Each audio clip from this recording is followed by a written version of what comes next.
Hello, guys. Thanks for joining in tonight, the Audio Master Show, man. It is Saturday evening, and I appreciate each and every one of you joining in tonight. If you haven't hit that subscribe button right down snare, wrap it up on that baby, man, and come on in. That's right, because we got a lot of great things going on. And one, we're going to be talking about what is the best professional headphones in your studio.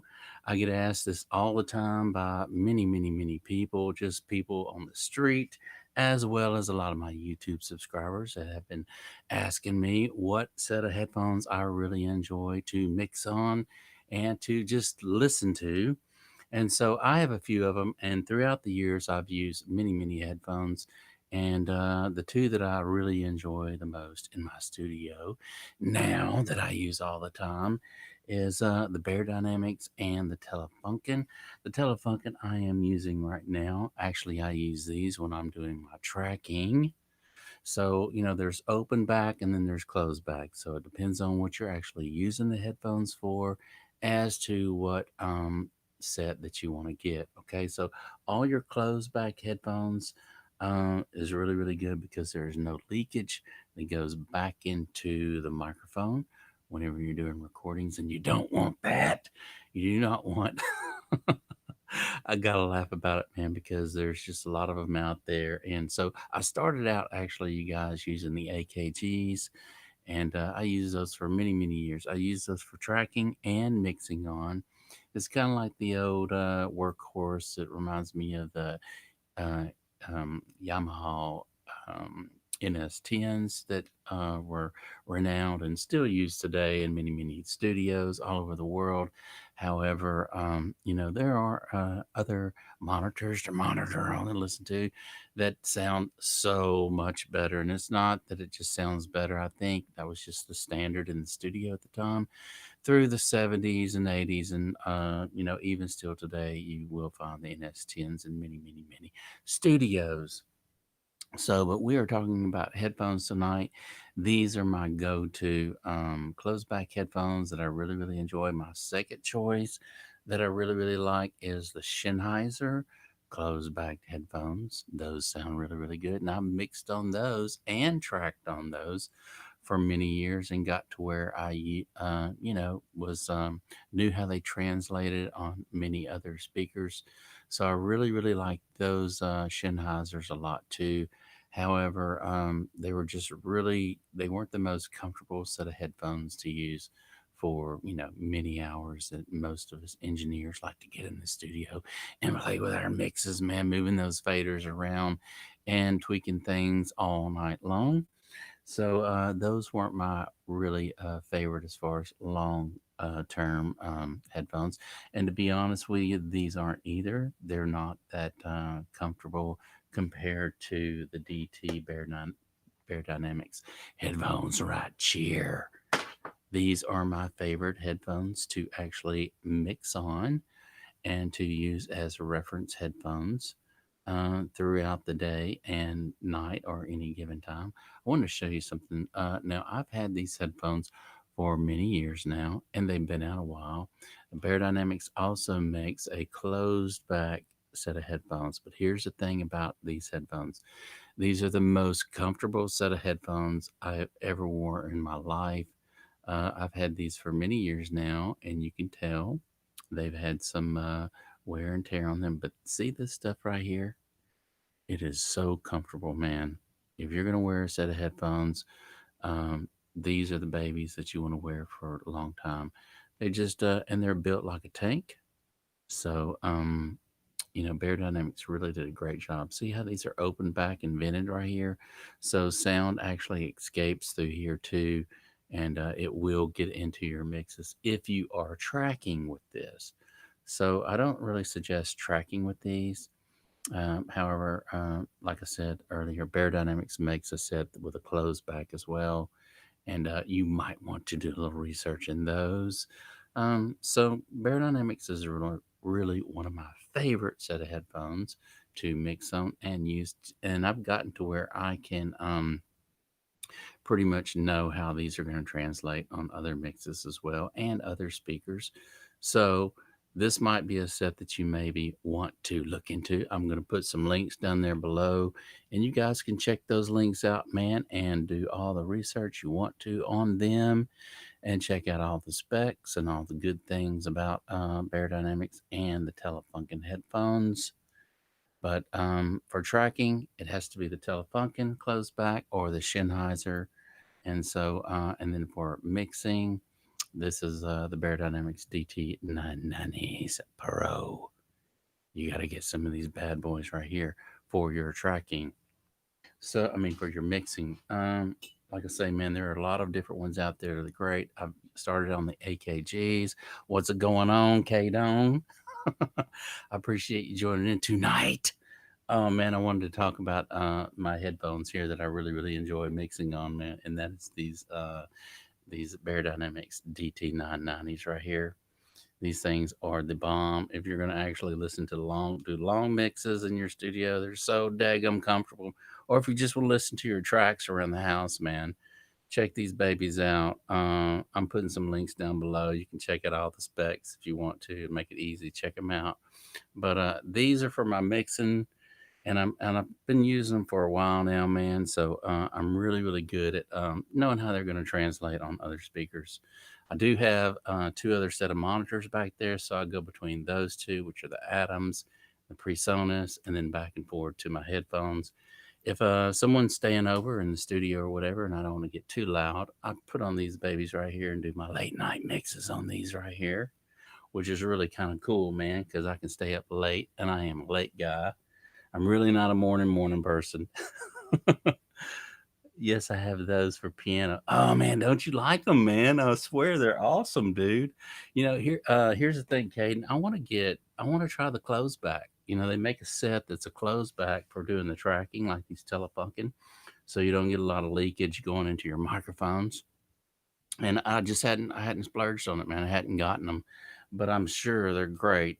Anything Beyerdynamics makes, I keep dropping the end of this, but anything Beyerdynamics makes is just the bomb, man. They've got that ribbon mic out that that I've been wanting to get, but anyway, I keep dropping this. What's cool about this, and you probably know, Caden, is the little thing it comes off right here, so it goes from the 1/4 inch jack to the 1/8, and that's kind of nice because it can plug right into my Macintosh computer, and I can actually use these headphones on that too as well. Now, what's cool about these Telefunken here that I like? Let me show you. I'm fixing to lose sound, but you see right here. So, like if you got some people over and they're not really, they don't know about, they always seem to step on the cord, right? So if they step on the cord, bam, it comes off. So, you won't lose you won't, it won't pull it out of the speaker itself. It'll actually just disconnect right here. And that's kind of nice. And hey, I want to tell you something, Caden. I was doing some tracking on this. So I was in the vocal room and I was singing, and I didn't think that I would step on them, but I stepped on them. And it came apart. And here's the thing, better that it came apart here than come out of the ear cup. So anyway, I wanted to share that with you, man. I do like those, and I can plug them into my Mac and other things too. I know, right? It's really kind of cool. And here's the thing, some of your headphones don't have that to where you can you know to where you can actually unscrew this. And now here's the thing: throughout the years, through my AKGs, my Sennheisers, and everything, I probably got a ton of these things laying around throughout the years, man. I don't know. I just accumulated them from all the headphones and everything. But really, really cool. I love that feature that they added to the headphones. And Sennheiser, I don't know if you came on when I was talking about Sennheiser, but I mixed the Sennheiser headphones for a long, long time, and I got to where I actually love those things, Caden.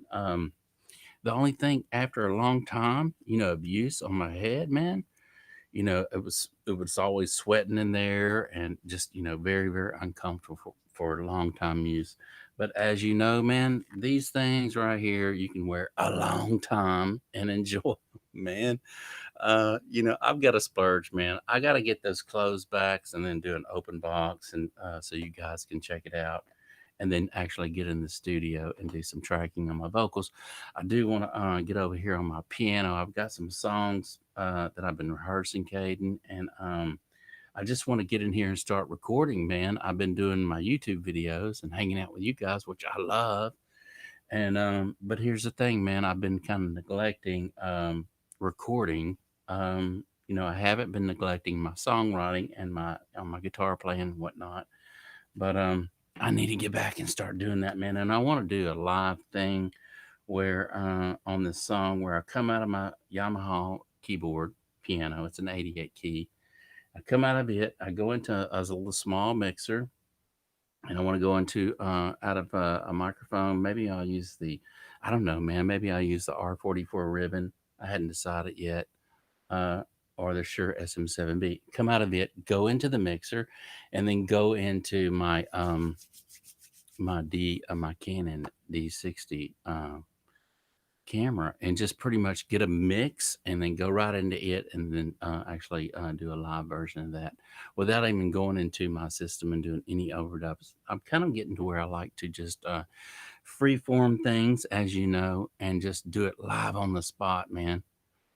I have the Sennheiser HD 650s. Yeah, I know, man. They're just great headphones, man. Right?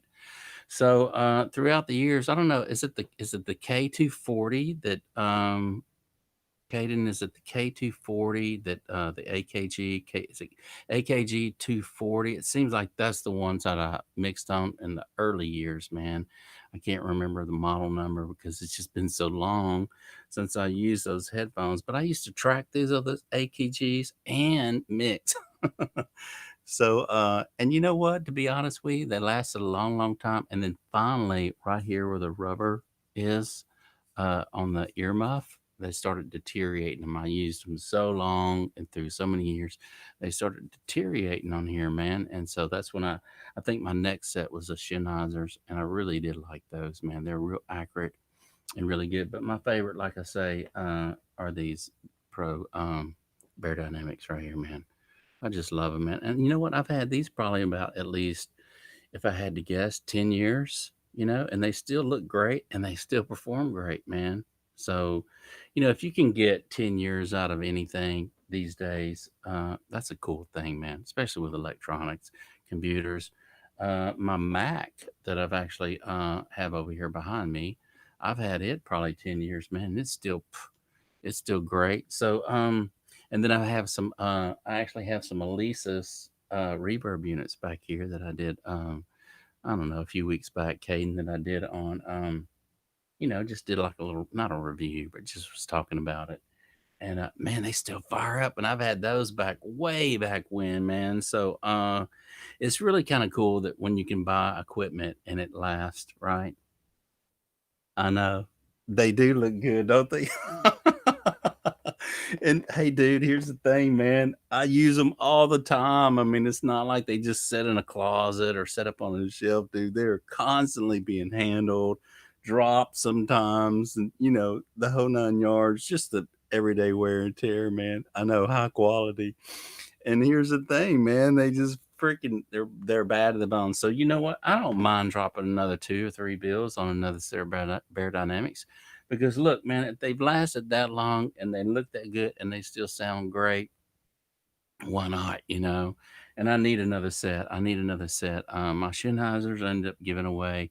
And you know what? A lot of things I end up giving away. A lot of my equipment, I wish I still had a lot of equipment I just gave away.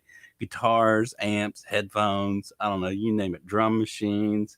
I even bought this. I had a drummer that was coming over, Caden, and he was laying some drum tracks for me, and he had that what set was it? It was Roland, was it Roland electronic drum set, and the brain on the one he had fried.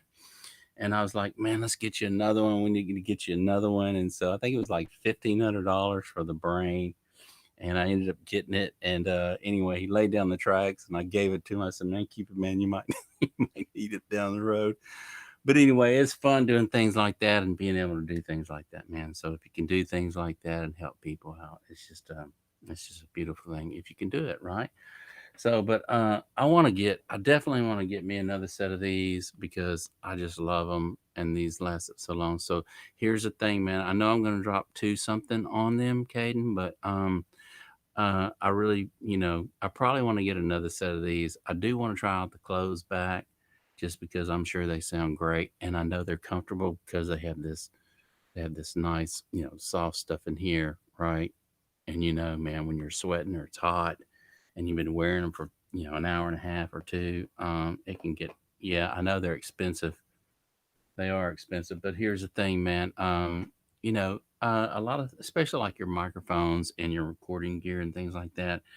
You know, um, I had to learn a hard lesson in the beginning, especially when I started out recording. I would always buy things like, uh, semi-pro things and things that, so, and then I'd get, especially with microphones and things like that, I'd get microphones like, I don't know, AKG had a few mics out, and really I wanted the 414, and they had a few mics that were underneath the 414, and I bought those, and then I was like, oh man, I got to get a 414, and I got to, and so I got a 414, and I did love that microphone, by the way.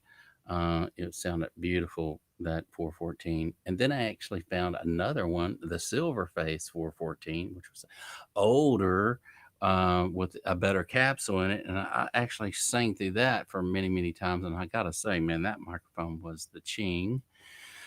So now I have the Telefunken AK-47 that I really like doing my pop stuff on, and that is a beautiful microphone.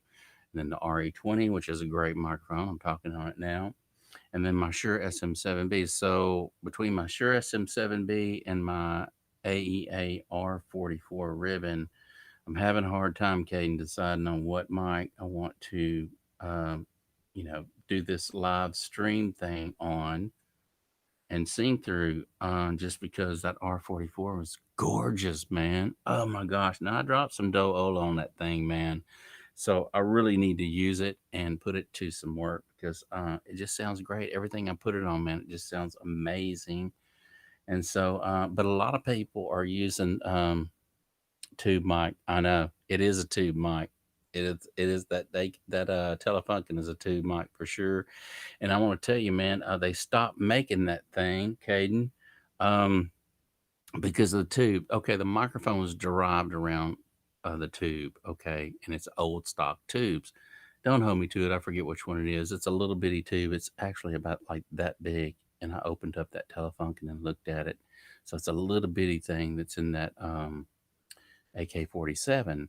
So they derived the microphone around the tube that they had, the old stock tubes. Well, I want to say it was in 2012 that they came out with that mic, and then they stopped making them in 2018. I didn't even know they stopped making them. And so I'm looking for it and doing some research, and I can't find them. Well, I go to the website, Telefunken's website, and sure enough, man, they stopped making them. They come out with another one that's similar to that now, but the reason that they explained why they stopped making that mic, this was on their website, you can check it out, uh, was because they were getting low on the tubes. And I was thinking, you got to be kidding me, man. What happens if my tube goes bad in this? So hopefully I can get some miles out of it, man. And worst case scenario, I can find a tube if the tube goes bad, or there will be another substitute for it that I can put into it. But for now, man, that mic just sounds gorgeous on pop vocals. Like if you have some pop stuff that you want to do, or you have a female singer and she's like a soprano or somewhere like that, or even a mezzo soprano, really, really high in her voice. Um, Man, that mic is just a bad boy right there.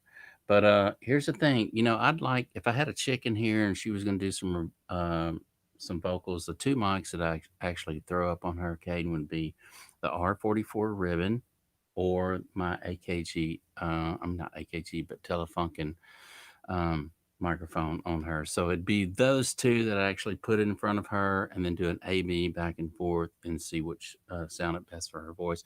But here's the thing, man. I know for sure that ribbon mic would sound amazing on her. Those ribbon mics, man, are just so forgiving, man. They sound real forgiving, and they're really, really lush and warm, and have that old sound to them. And it reminds me of those O tracks that I used to listen to when I was a kid. of there was a lady named Doris Day. Maybe you remember her. I don't know, but anyway, she was an actress, and she was also a singer back in the day, and she's got many movies out. But anyway, she just had this really beautiful, beautiful, pure voice. And I remember looking and finding some old photos of her singing, and she was singing through some old, I think it was the Neumann 149s, and then also some old RCA 44s and 77s, RCA 77. And so she was singing through these great vintage microphones back in the day. And to die for, man, to die, to die, to die.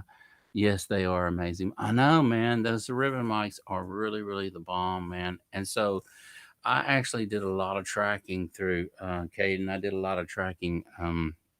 I say about 8 or 9 years ago, and I was using the R84, which is another AEA microphone ribbon mic. It kind of looks like a long peel, or the RCA 88. And anyway, I was using that microphone, and I love that mic, dude, on drums. It just sounded amazing on drums, especially like a room mic. I would put either I'd put it right in front of the kit, maybe 5 foot away, maybe eye level to the drummer, angle it down a little bit like that to capture the whole kit. That was one place that I loved capturing the whole kit. And then the other way I liked to capture the kit was for a room mic, and I would actually set it back further from the kit, more closer to the wall to get the reflections of the wall coming back and to get to the room. Man, so anyway, the guy that I was talking about that had that Roland set, he came in and I had some Tamas set up, Caden. I had some Tamas in there, and they were the basic kit. It wasn't the real fancy kit, but I spent my money on the cymbals, so I got a nice set of Zildjian. The whole cymbals were Zildjian, and and then the skins, and then he tuned them really, really well. So, and then the room we were in, so that made a huge difference in how they sound. And I want to say I had the R84 on it. I had the AKG D12 on the kick, the old one, the old vintage one, and then I had a 57 on the snare. So I had 3 microphones on that whole kit, and I swear, dude, after running, I want to say that I ran the R84 through a distressor, and I compressed the heck out of it. I mean, I slammed it, and man, I mean, his drumming skills and the way he tuned it in that room with those 3 mics, I swear we were listening to John Bonham playing from Led Zeppelin. It was insane, man. The sounds that we were getting. 3 microphones on a drum kit, man, and I think it had one, uh, 2 toms on the top, a floor tom, a snare, a ride, crash. Um, and a few more cymbals. And that was it, man. And he was just rocking that. I swear, man, those tracks sound amazing, dude. But yeah, that R44 ribbon mic is a bad boy. And, you know, I just had a lot of fun with ribbon mics, man. I love ribbon mics. Thank you for joining in tonight, Caden. I appreciate you joining in, man. We're gonna do some other things. I'm gonna do some more reviews. I've got a Spark guitar amplifier that's coming in. Can't wait to get it. I hope you come back and join in. I'm going to put it behind me right here on my desk, and I'm going to mic it, and I'm going to grab my Ibanez, and I'm going to do a little wood shedding on it. And, oh, yeah. Yeah, I know that little Spark. Anyway, I've been hearing tons of things about it, man. And you know what? Hey, dude, it's been out a long time. And I didn't even know it was out. I've always been a Fender guy and a Marshall guy. So anyway, they're coming. I'm gonna get this little Spark. I'm gonna put it right there, man, where you guys can see it. And it's got all these presets on it. That's just I hear that's amazing. And I want to say it has 4 or 5 inch speakers in it. It has 2 of them. And so I am going to mic it right here. I'm gonna get my Ibanez out and just do a little shredding on it. And I'm actually move the microphone on the cone itself. I'm gonna live stream it, so you guys are gonna hear the difference just by me moving the microphone on the cone. And so I'm gonna start in the center, and that's gonna probably sound a little more brighter. And then as I move it toward the outer edge of the cone, it's gonna get warmer and deeper sounding. So you guys are going to be able to check that out and hear how it sounds. So that's going to be fun doing that, and doing the microphone review on that as well. So that's going to be cool, man. A lot of great things going on, man. I appreciate you joining in tonight. Caden, as always, at the Audio Master Show, man. If you haven't hit that subscribe button, do it right now. And join on in. I typically come on between 7 and 9. Really, sometimes I might come on a little later, but I try to get in there Texas time and come on for you guys, man. And anyway, just some cool things going on. I can't wait to be able to share some of my music with y'all too. That's gonna be great, man, as well. And just a lot of cool things. And hey, look, if you love microphones, you found the right place, because we're going to be doing a lot of microphone reviews as well. Some cool things. And here's the thing, man, I haven't done one. I haven't done a microphone review on the most famous microphone of all time, and I don't know why I haven't done it.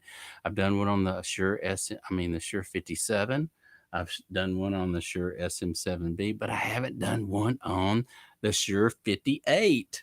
Ah, everybody has a Shure 58, man. And I don't know why I haven't done a review on that. I am going to actually do one on that. So, anyway, thank you guys for joining in tonight. As always, at the Audio Master Show, I appreciate each and every one of you, especially you, Caden, for dropping in on this Saturday evening, man. Hanging out with me, man. I appreciate you, dude. I really do. I really do. Thanks for hanging out with me. And we will see you tomorrow night.